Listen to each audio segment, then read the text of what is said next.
Nana taught me to cover the mirrors when someone dies. Submitted by Nova Morgan. Nana, why are we covering all the mirrors? I was only 6 years old when my aunt, my mom's younger sister, died in a car accident. Nana's house had always been the focal point for all of our gatherings, the heart of the family, and she was preparing it for the wake. I followed closely behind like her tiny shadow. To protect our souls, little Sierra, my grandma said, stretching her petite arms as far as they could reach and tossing a pale blue sheet over an ornate standing mirror, tucked into the corner of the large foyer. And to keep my poor Ashling's spirit from being trapped. Auntie Ashling isn't in heaven? I was always quick to cry, and tears blurred my vision at the thought of my late aunt not being in heaven. Astorine, Nana crooned the endearment and cradled my cheeks with her strong hands. Auntie Ashling's soul is trying to get to heaven. We just need to help her along a bit. She released me and continued on to the next room. I sniffed loudly and dragged my sleeve across my face, toddling after her into her bedroom. I had been just a baby when Granddad had died, and this was my first real experience with death and loss.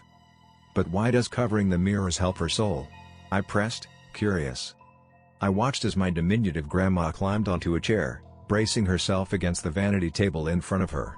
The dark walnut wood creaked even from the weight of her slight frame. Because, Astorine, at the time of death, the veil between the living world and the spirit world is very thin. Mirrors reflect the soul, Sierra. And in this delicate time, they can trap the souls of the living and the dead. My eyes were huge as I stared up at her. Quit gawking and hand me that sheet, Nana motioned for the folded sheet off to my right. I picked up the flowered sheet with a new reverence, running my small fingers over the embroidered edges. I was helping to protect our souls. I solemnly lifted the sheet to my grandma, watching raptly as she draped the fabric over the vanity mirror. She gripped the back of the chair with white knuckles as she gingerly stepped down from her perch. Even though I was only 6 years old, Nana was so small that I already reached her shoulders. Looking down at me with stern, thoughtful blue eyes, she placed her hands on my shoulders. "Don't go peeking under those sheets, now." "Yeah, got it?" she asked. I shook my head rapidly, whipping my curls back and forth in front of my face. She went on, voice dropping almost to a whisper, "If you stare into a mirror for too long while the spirits are roaming, you're likely as not to see the devil over your shoulder." "I don't want to see the devil," I exclaimed, bouncing on my feet and eager to leave the room with the mirror and the devil hidden behind the sheet. Nana hugged me to her chest. I could feel her voice rumble against my ear as it was pressed into her chest. "That's why we've protected our souls. We're safe now." My grandma had some peculiar beliefs she carried over from her time growing up in rural Ireland. Her own mom had died in childbirth, so she was raised by her grandma before meeting my grandpa and traveling to the United States. She taught me about the fae, curses, fairy trees, blonde stones, and I absorbed it with undivided fascination and sincerity.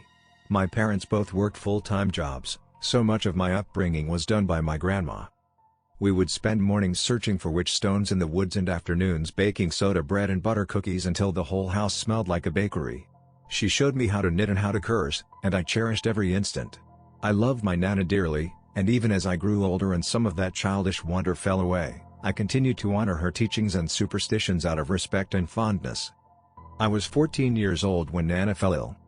I watched as, already a thin woman, she slowly began to wilt and wither.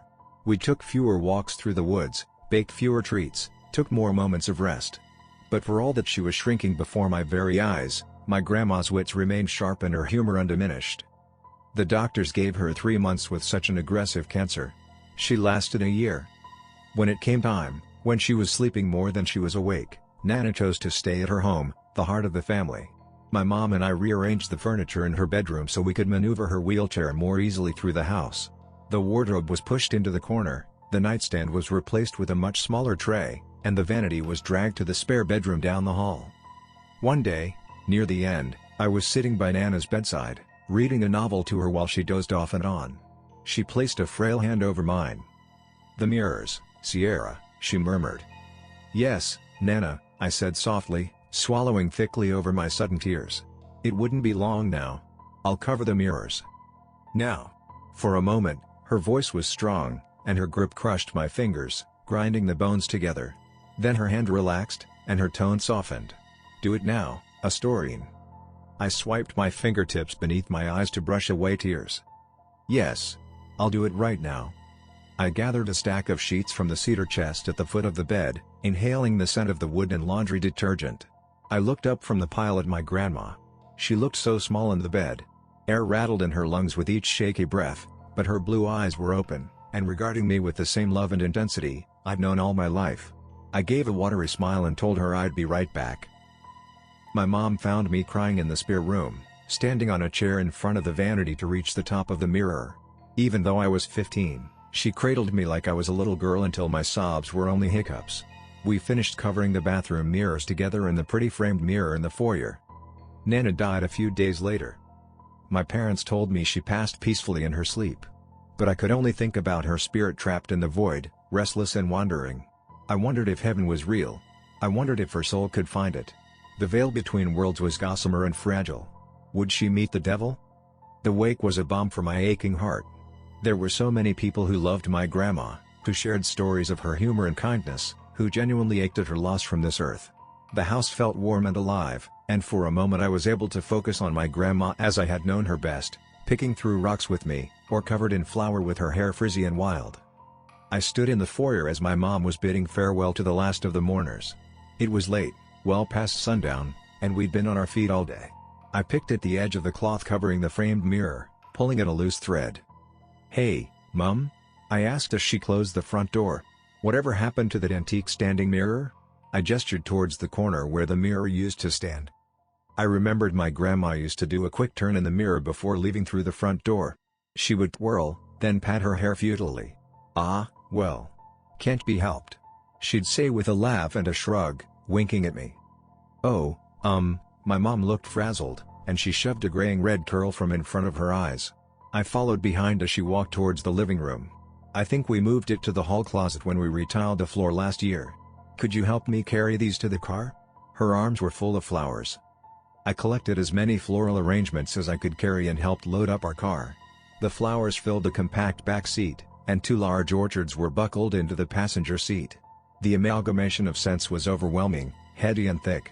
My mom shut the last of the car doors and walked over to me, gently brushing my hair from my face. "Thank you for all your help today, little Sierra." She pulled me into a fierce hug. I squeezed her tightly in return, my voice muffled by her shirt. "You're welcome. I need to drop these flowers off at the church, and then I'm going to pick up your dad. Are you okay to wait here for me?" She pulled away and smiled at me. I nodded. I stood on the front porch as she drove away, red tail lights glimmering and disappearing in the distance. Walking back into the house, I was greeted by the covered framed mirror, and I recalled my mom mentioning the standing mirror being in a closet. I hadn't checked any closets when I had shielded the mirror several days ago. Nana's insistence nagged at the back of my mind, and I made my way down to the hall to the bedroom to grab another sheet. I held the folded cloth in my hand, gazing at the delicate embroidery and missing my grandma so much that it hurt.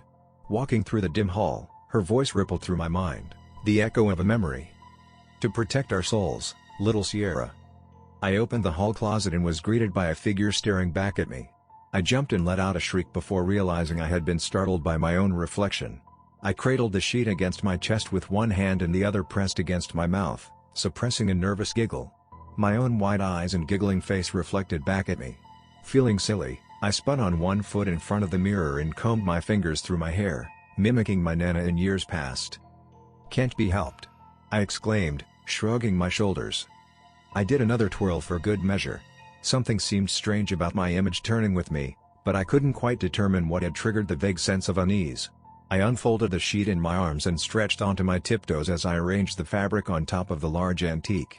My hands smoothed over the surface, removing imagined wrinkles. The closet was dark, and only the feeble light from the hallway provided any visibility. I stared at the pale cotton draped over the tall mirror. Had my reflection been turning the wrong way? I had turned clockwise, so my reflection should have been moving counterclockwise. I frowned. I thought about seeing the devil over my shoulder and turned my head to look behind me, but of course, there was only the empty hall. I faced back towards the closet and froze. Where the pale sheet had been bare, there was now a dark shadow in the center. The shadow seemed to darken as I watched, melding and forming a silhouette behind the fabric, as though the mirror were illuminating and projecting a form across the back of the sheet. I ached to wrench the covering and gaze at the glass and the figure beneath it. My fingers practically itched with yearning, and my hands trembled at my side. Was Nana's soul trapped? Would I find her horrified eyes and wide mouth soundlessly screaming into the void? At the time of death, the veil between the living world and the spirit world is very thin. Slowly, so very slowly that I hardly noticed, the silhouette beneath the sheet began to take a physical shape. What was once a flat projection became three-dimensional. The sheet steadily raised and bumped and grew, until it became a human shape standing, draped in the cloth. There was the arch of a nose, and where a mouth should be, the fabric was sucked in, as though the figure had inhaled sharply with lips parted. I knew, down to my very core, that the thing in front of me was not my Nana. Mirrors reflect the soul, Sierra. And in this delicate time, they can trap the souls of the living and the dead. But could they release them? Finding my courage and with a shuddering breath, I slammed the closet door on the entity and sprinted down the hall. I didn't stop running until I reached the edge of the driveway, eyes glued to the house behind me and waiting for the spirit to follow. I panted and hugged my arms around my shaking body. Was it a spirit? Had I found the devil, not over my shoulder, but standing in front of me? I couldn't stop thinking about the shadow taking a corporeal form. And the pale, dirty feet I had spotted underneath the sheet.